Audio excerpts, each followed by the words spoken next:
ഇന്ന് ഞാൻ സംസാരിക്കുന്നത് സോറിയാസിസ് എന്ന സ്കിൻ ഡിസീസിനെ കുറിച്ചാണ്. ആക്ച്വലി സോറിയാസിസ് എന്ന് പറയുന്ന ഒരു സ്കിൻ ഡിസോർഡറാണ്. അതായത് നോർമലി സ്കിന്നിനുണ്ടാവുന്ന സ്കിന്നിന് പല ലെയേഴ്സ് ഉണ്ട്. അതിൻ്റെ ഏറ്റവും അപ്പർ മോസ്റ്റ് ലെയർ എപ്പിഡെർമിസ്, അതിങ്ങനെ സ്കിന്നിൻ്റെ ലെയേഴ്സ് ഇങ്ങനെ ഷെഡ് ചെയ്തുകൊണ്ടേ ഇരിക്കാറുണ്ട് നാച്ചുറലി തന്നെ. അതേസമയം നമ്മുടെ സോറിയാസിസ് എന്ന് പറയുന്ന കണ്ടീഷനിൽ ഇത് നോർമൽ ആ ഷെഡിങ് റേറ്റിനെക്കാട്ടിൽ ഒരു 8 ഇരട്ടിയൊക്കെ സ്പീഡിലായിട്ടാണ് ഈ സ്കിന്നിന് വരുന്ന ചേഞ്ചസ് വരിക. അതുകൊണ്ട് തന്നെ മൾട്ടിപ്പിൾ ആയിട്ടുള്ള സ്കിന്ന് കട്ടി കൂടി വരികയും അതിങ്ങനെ ഒരു പ്ലേക്ക് പോലെ നമ്മുടെ സ്കിന്നിൻ്റെ പുറത്ത് അടിഞ്ഞു കൂടുകയും പിന്നെ സ്കെയിലിംഗ് ഒക്കെയാണ് നോർമലി വരിക. ഇത് ശരിക്കും ഒരു ഓട്ടോ ഇമ്മ്യൂൺ ആയിട്ടുള്ളൊരു കണ്ടീഷനാണ്. അത് നമ്മുടെ ശരീരത്തിൻ്റെ തന്നെ പ്രതിരോധ വ്യവസ്ഥയിൽ വരുന്ന ചെറിയ പ്രശ്നങ്ങൾ കൊണ്ട് വരുന്നതാണ്. ഇത് ജനിതകമായൊരു ബാക്ക്ഗ്രൗണ്ട് ഇതിൽ നിലനിൽക്കാറുണ്ട്. പലപ്പോഴും സോറിയാസിനെ പൂർണ്ണമായി ചികിത്സിച്ച് ഇല്ലാണ്ടാക്കുക എന്ന് പറയുന്ന ഒരു ജനിതക ബാക്ക്ഗ്രൗണ്ട് ഉള്ളത് കൊണ്ട് തന്നെ അതിനേക്കാട്ടിലും ഉപരി അതിനെ നമ്മൾ കൃത്യമായി മാനേജ് ചെയ്ത് വേഴ്സനാക്കാതെ മാനേജ് ചെയ്ത് കൊണ്ടുപോകുക എന്നതാണ് പലപ്പോഴും ചികിത്സ എന്ന രീതിയിൽ നമ്മൾ ഉദ്ദേശിക്കുക. അത് നോർമലായിട്ട് ഇതിൻ്റെ ഒരു കാരണം എന്ന് പറയുന്നത് എന്താണ് എന്നുള്ളത്, എറ്റിയോളജി എന്താണെന്നുള്ളത് പൂർണ്ണമായി കണ്ടുപിടിക്കപ്പെട്ടിട്ടില്ല. ഇതിൻ്റെ പല ചികിത്സ, പ്രത്യേകിച്ച് മോഡേൺ ഇമ്മ്യൂണോ സപ്രസേഴ്സും അതുപോലെ തന്നെ പല സ്റ്റെറോയിഡ് പോലെയുള്ള മരുന്നുകളാണ് അതിനെ ഉപയോഗിക്കുക. ഇത് തന്നെ ദീർഘകാലമായിട്ട് ഉപയോഗിച്ച് കൊണ്ടുവരിക എന്ന് പറയുന്നത് പല മറ്റ് മാരകമായ രോഗങ്ങളിലേക്കും അല്ലെങ്കിൽ എത്തിക്കാവുന്നത് കൊണ്ട് തന്നെ അത്തരം ചികിത്സകളുടെ ശാശ്വതമാകുന്ന ഒന്നല്ല. ഓട്ടോ ഇമ്മ്യൂൺ രോഗങ്ങൾക്ക് ആയുർവേദത്തിൽ വലിയ ഒരു ചികിത്സാ സാധ്യതയുള്ളതാണ്. പ്രധാനമായിട്ടും പഞ്ചകർമ്മ ശോധന ചികിത്സയാണ് നമ്മുടെ ഈ സോറിയാസിസ് പോലെയുള്ള കണ്ടീഷൻസിൽ വരിക. ഇതിൻ്റെ ഒരു സ്കിന്നിലൊരു റെഡ് സർഫസ്, ഒരു ചുമന്ന പ്രതലവും അതിൻ്റെ മുകളിലേക്ക് സ്കിന്നിങ്ങനെ സ്കെയിലിങ്, നല്ല വെളുത്ത സിൽവറി ആയിട്ടുള്ള സ്കെയിലിംഗ് ആണ് നമ്മൾ ഇതിനകത്ത് ഫീച്ചേഴ്സായിട്ട് കാണാറുള്ളത്. പലതരത്തിലുള്ള സോറിയാസിസ് ഉണ്ട്. അതായത് പ്രത്യേകിച്ച് അത് എവിടെയാണ് അത് ആരംഭിക്കുന്നതെന്ന് ഉദ്ദേശിച്ചുകൊണ്ടും അതുപോലെ അതിൻ്റെ നേച്ചർ അനുസരിച്ചും, പ്രത്യേകിച്ച് കുട്ടികളിലൊക്കെ കാണുന്ന ചെറിയ ഗട്ടേഡ് സോറിയാസിസ് എന്ന് പറയാറുണ്ട്. കുട്ടികളിൽ ഇങ്ങനെ ചെറിയ നമ്മുടെ പിൻ ഹെഡിൻ്റെ വലിപ്പം തൊട്ട് മഴത്തുള്ളിയുടെ അത്രയൊക്കെ വലിപ്പം വരെ വരുന്ന ചെറിയ റെഡ് പാച്ചസ് പോലെയൊക്കെയാണ് വരുന്നത്. പൊതുവിൽ ഒരു സ്ട്രെപ്റ്റോകോക്കൽ ഇൻഫെക്ഷൻ അല്ലെങ്കിൽ ഒരു റെസ്പിറേറ്ററി രോഗങ്ങളിലൊക്കെ അനുബന്ധമായിട്ട് അതിന് ശേഷമായിട്ടൊക്കെ വരാറുണ്ട്. അപ്പോൾ ഇതൊക്കെ ഈ തരത്തിലുള്ള വരുന്ന സോറിയാസിസ് ഒക്കെ പരിപൂർണ്ണമായിട്ട് തന്നെ മാറ്റാൻ സാധിക്കുന്ന ഒരു കൈൻഡ് ഓഫ് സോറിയാസിസ് ആണ്.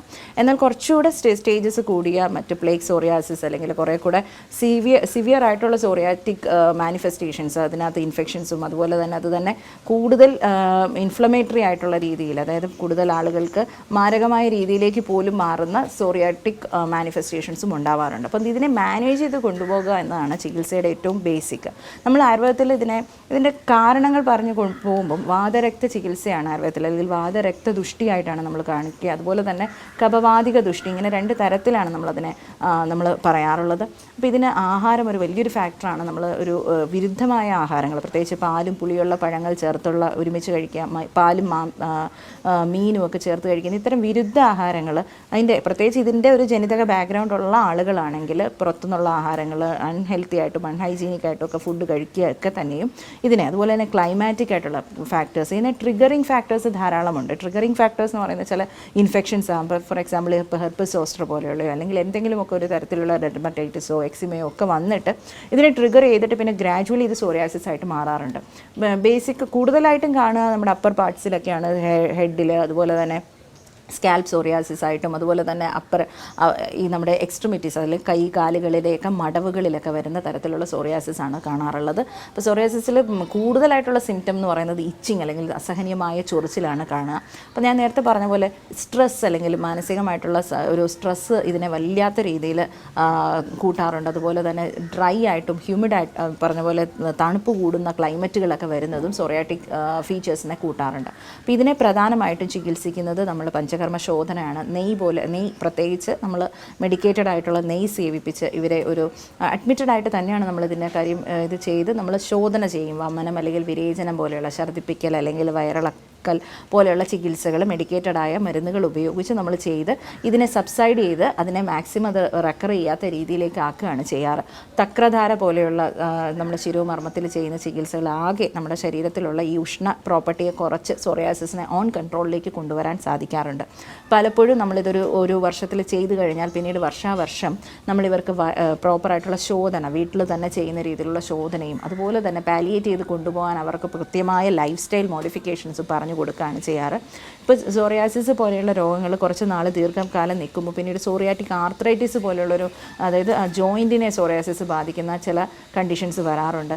നമ്മുടെ നോർമലി സൊറാറ്റിക് ആർത്രൈറ്റിസ് വന്നു കഴിയുമ്പോൾ നമ്മുടെ നഖത്തിലൊക്കെ ചെറിയ പിറ്റിങ്ങും അതുപോലെ തന്നെ നെയിലിന് തന്നെ ഇൻഫെക്ഷൻ പോലെ വരുന്നതും അതുപോലെ നമ്മുടെ ചെറിയ ജോയിൻസിന് മാൽഫോർമേഷൻ, ജോയിൻ്റ് ഇങ്ങനെ വേറെ ഒരു വികൃതമായ രൂപത്തിലേക്കൊക്കെ മാറാറുണ്ട്, ടൈറ്റ്നെസ്, ജോയിൻറ്റിന് മൂവ്മെൻറ്റ് വരാതെ പെയിൻ ആൻഡ് സ്റ്റിഫ്നെസ് ഒക്കെ വരാറുണ്ട്. അപ്പോൾ ഇതൊക്കെ പ്രോപ്പറായിട്ട് ഗംഭീരവാദ രക്തം എന്ന രീതിയിലൊക്കെയാണ് നമ്മൾ ആയുർവേദത്തിൽ ചികിത്സിക്കുക. ഇതിനെ വളരെയധികം സാധ്യതയായിട്ട് നമുക്ക് ട്രീറ്റ്മെൻറ്റിലൂടെ തന്നെ അതിനെ പേഷ്യൻറ്റിന് വളരെ കംഫർട്ട് സോണിലേക്ക് നമുക്ക് കൊണ്ടുവരാൻ പറ്റാറുണ്ട്. പലപ്പോഴും ഈ പ്രോപ്പർ ശോധന നടത്തുന്നത് തന്നെ, അതായത് മാസം നമ്മൾ പണ്ടൊക്കെ കർക്കിടക മാസത്തിലൊക്കെ ഒരു പ്രോപ്പറായിട്ടൊരു വിരേചനം അല്ലെങ്കിൽ ഒരു വയറ് ശുദ്ധി ചെയ്യുക എന്നുള്ളൊരു ഇത് നമുക്ക് പൊതുവിൽ ശീലമുള്ള ഒരു ജനവിഭാഗമാണ് മലയാളികൾ. എന്നാൽ ഇന്ന് നമ്മൾ ഒരു വെസ്റ്റേൺ കൾച്ചറിലേക്ക് മാറിയതോടുകൂടി ഇത്തരത്തിൽ കൂടുതൽ യൂറോപ്യൻ പോലെയുള്ള ഡ്രൈ ആയതിൻ്റെ അതുപോലെ ഒരു എന്താ പറയുക തണുത്ത അന്തരീക്ഷങ്ങളിൽ കൂടുതലായിട്ട് കണ്ടുകൊണ്ടിരുന്ന സോറിയാസിസ് പോലെയുള്ള രോഗങ്ങൾ ഇന്ന് നമുക്കിടയിൽ വളരെയധികം കൂടുതലായിട്ട് കാണുന്നത് നമ്മുടെ ജീവിത രീതിയിൽ കൂടെ വന്നിട്ടുള്ള മാറ്റങ്ങളാണ്. അപ്പോൾ ഈ രീതിയിൽ നമ്മൾ ഹെൽത്തിയർ ആയിട്ടുള്ളൊരു ലൈഫ് പാറ്റേൺ കൊണ്ടെത്തിക്കുക എന്നുള്ളത്, അതുപോലെ തന്നെ അതിന് ഏറ്റവും സൈഡ് എഫക്റ്റ് കുറഞ്ഞതും എന്നാൽ ഏറ്റവും മനോഹരമായും ചികിത്സിച്ച് പാലിയേറ്റ് ചെയ്ത് കൊണ്ടുപോകാൻ പറ്റുന്ന ഒരു ശാസ്ത്രശാഖ കൂടിയാണ് ആയുർവേദമെന്ന് ഞാൻ ഓർമ്മിപ്പിക്കുന്നു. നമസ്കാരം.